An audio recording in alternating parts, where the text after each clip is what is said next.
ये हम लोग सर आए हैं अभी ग्राम पंचायत को अलग करना है। हम लोग अभी तेंदुनाला के आश्रित ग्राम हैं, दर्रा बांध है। तो हमारे गांव की जनसंख्या 1300 से ऊपर हो गया है। तो हम चाहते हैं कि अपने गांव को अलग से ग्राम पंचायत बनाया जाए। और इसकी पहले शिकायत की है? इससे पहले आज से पिछले पंचवर्षीय में हम लोग प्रयास किए थे सर, लेकिन तेंदुनाला का जनसंख्या कुछ कम हो गया था, इसलिए नहीं हो पाया था।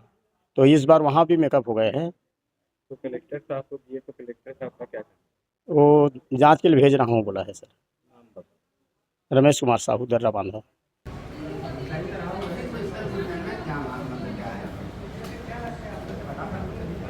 क्या अभी क्या है, स्कूल में दो ही शिक्षक है अपन प्राथमिक शाला में। अब वो अटैच में चला गया सैनिक अछार। अब एक का प्रमोशन होके वर्षा टोला चले गए, बिसाऊ टोला गए, वहीं चले गए। तो हमको वहाँ टीचर की कमी है, इसलिए वहाँ टीचर चाहिए। बच्चों की संख्या कितनी? नाम बता।